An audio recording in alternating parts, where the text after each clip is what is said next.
নমস্কার, কেমন আছেন সবাই? আশা করি সবাই ভালো আছেন, সুস্থ আছেন। আমরাও বেশ ভালো আছি।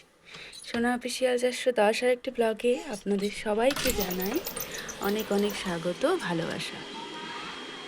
আজ মঙ্গলবার আর এখন বাজে প্রায় 10টা। এই এখন ঘুম থেকে উঠলাম। আসলে আজকে 7টার সময় ঘুম থেকে উঠেছি। উঠে মিষ্টি কিছুতেই বিছানা ছাড়তে দিচ্ছিল না। ওকে আবার ফিট করাতে করাতে ঘুমিয়ে গেছি। দিয়ে তারপরে আর টেরই পাইনি যে কটা বাজে। দিয়ে এখন চোখ খুললাম মেয়ে। এদিকে ঘরের অবস্থা এই। এখন এই কাজগুলো সমস্ত কিছু সারতে হবে। তো চলুন এই কাজগুলো সেরে নিই, তারপরে আপনাদের সঙ্গে কথা বলছি আবার। বিছানাটা গুছিয়ে নিয়েছি, আর মিষ্টি এখন বিছানায় শুয়ে শুয়ে খেলা করছে। এখন বাজে ওই 10:30। আর মেজদির রান্নাবান্না সব কমপ্লিট। আর ওর জন্য ঘর বারান্দাটা একেবারেই ছাড় দিয়ে নিলাম। আজকে জানো তো, বেশ কিছু কাঁচা ধোয়া আছে। এই কাঁচা ধোয়াগুলো করতে হবে। আগামীকাল মা বাড়ি থাকছে না, চলে যাবে ট্যুরের বাসে করে বেশ কিছু দিনের জন্য ঘুরতে। তারপরে সমস্ত কাজ সেই আমাকে একা হাতেই সামলাতে হবে। মা বেশ এতদিন অবধি আমাকে সব কিছুতেই হেল্প করেছে। রান্নাবান্নাটা হলো সংসারের সব থেকে বড় একটা কাজ। যে কাজটা থেকে বিরত ছিলাম আমি বিগত 3 মাস, ধরুন 4 মাসই। 4 মাস আমি কোনো রান্নাবান্না করিনি। তার মাঝখানে যখন মা একটু এদিক ওদিক গেছিলো তখন হয়তো করেছি। ওই ধরুন যখন মাসি বাড়ি গেছিলো সেদিন রান্না করেছি, যেদিন মামা বাড়ি গেছিলো সেদিন রান্না করেছি, আর যেদিন নৈহাটি গেছিলো সেদিন রান্না করেছি। এই কয় মাসে হয়তো হাতে গোনা 4-5 বার রান্নাবান্না করেছি। এই ঘুম থেকে উঠে সব কাজ সেরে এক থালা ভাত মুখের সামনে রেডি থাকতো, সেই জিনিসটা আর থাকবে না। তারপরে সমস্ত কাজ মাস সেরে স্নান টান করে আবার এক থালা ভাত রেডি থাকতো খাওয়ার জন্য। মনে করুন যে আমি এত বেলা করে উঠছি, আমার কোনো চিন্তাই ছিল না যে আমি কি খাবো। তবে এখন সেটা করলে আর চলবে না।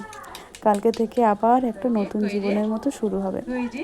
মিষ্টিকে তেল মাখিয়ে স্নান করিয়ে নিয়েছি, আর এখন ওকে ভিটামিন ড্রপটা দিচ্ছি।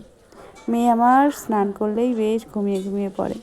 ও ঘুমিয়ে পড়লে তখন ওকে জামা পরাই, টিপ পরাই, তারপরে ওকে আবার নিচে নিয়ে যাই ঘুম পাড়িয়ে। আমি যাব এখন খেতে। এই যে মেজদি আজকে ছিম বাটা করেছে। ছিম বাটা মেজদি বেশ ভালোই করে। আসলে সমস্ত রকমের বাটাবুটিটা মেজদিই করে, আর সেখান থেকেই খাওয়া হয়। আর মা আজকে আলু সিদ্ধ আর টমেটো সিদ্ধ দিয়েছিল ভাতে, সেটাই মেখে খেলাম। আজ সকালে খাওয়া তো হয়ে গেল, আর এই সমস্ত কাচাকুচি করতে যেতে হবে। এই কাচাকুচি করে টিনের চালে মেলতে যাব। আজকে কাচাকুচি করলাম, এই 2 দিন আর বেশি কাচাকুচি রাখবো না। বেশি করে একটু প্যাম্পাস ব্যবহার করবো, আর 2-1টা করে কাঁথা ব্যবহার করব। কারণ এমনি লেট করে ঘুম থেকে উঠি, যদি রান্নাবান্নার সময় করে আবার যদি সব ঠিকঠাক থাকে হয়তো কাঁথাও ব্যবহার করতে পারি, যদি কাচার সময় থাকে আর কি। তো যাই হোক, প্যাম্পাসগুলো গুছিয়ে গাছিয়ে নিচ্ছি। এইগুলো ফেলতে যেতে হবে। 2 দিনের প্যাম্পাস জমে গেছে। আসলে মিষ্টির একটা বেশ ভালো অভ্যাস আছে, ও পটিটা না প্যাম্পাসের মধ্যেই করে। কাঁথায় সচরাচর ও পটিটা করে না, আর এর জন্য আমার বেশ সুবিধা হয়। আর এই যে রাস্তায় চলে এসেছি। রাস্তার পাশে একটা ডাস্টবিনের মতো জায়গা আছে, যেখানে সমস্ত নোংরাগুলো ফেলে সবাই। সেখানেই যাই প্যাম্পাসগুলো ফেলতে। এই যে এই দিকটা গঙ্গার ধার, আর এই দিকটা রোড। তো যাই হোক, এই যে আমাদের গঙ্গার ধার, সে পরে একদিন এসে আপনাদের সঙ্গে দেখাবো ঘুরিয়ে। আর এই যে এই রাস্তাটা দেখছেন, এই রাস্তাটা সোজা চলে যাচ্ছে মহাশ্মশানে, নবদ্বীপ মহাশ্মশান। এখান থেকে পায়ে হেঁটে ওই 10 মিনিটও লাগে না, 5 থেকে 7 মিনিট হয়তো লাগবে পায়ে হাঁটা গেলেই মহাশ্মশান। আমরা শ্মশানের পাশে থাকি বললেই চলে।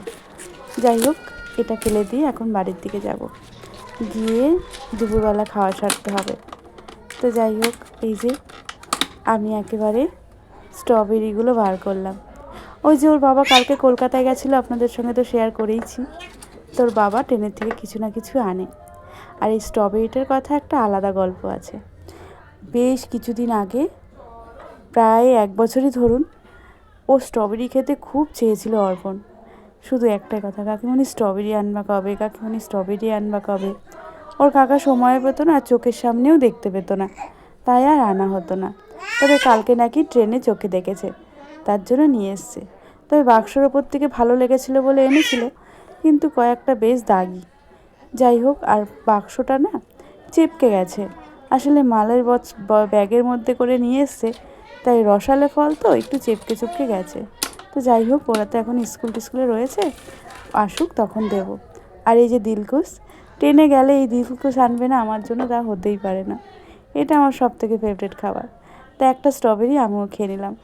আর এই যে আমার মিষ্টি খেলা করছে। এখন যাব নিচে, নিচে গিয়ে খাওয়া দাওয়াটা সারবো। এখন বাজে ওই 2টো। আজকে একটা অঘটন ঘটে গেছে বাড়িতে। এই দেখুন, ফোনটা না অটোমেটিক একা একাই পড়ে গেছে। কি করে পড়েছে বলতে পারবো না। যখন ঘর মোছার জন্য বাইরে গেলাম, তখন ঘরে একটা দুম করে আওয়াজ হলো। আওয়াজটা হতেই ঘরে এসে কিছু দেখলাম না, কিন্তু যখন ঘর মুছতে এলাম তখন দেখি ফোনটা পড়ে রয়েছে। আর ফোনটা যেই হাতে তুললাম তখন দেখছি এই অবস্থা। আজকের বাবাকে কি বোঝাবো কি জানি। তবে সত্যি কথাটাই বলবো, কেন কি করে কি এই জিনিসটা ঘটলো আমি জানি না।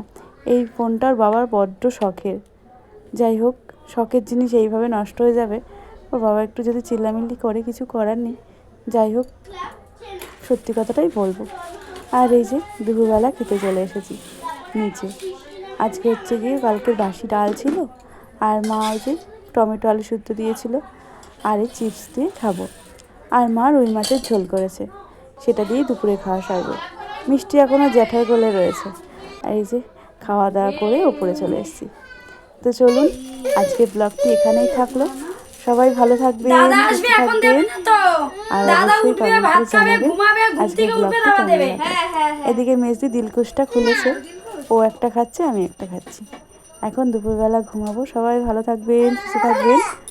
চলুন, দেখা হবে আর একটা ব্লগে।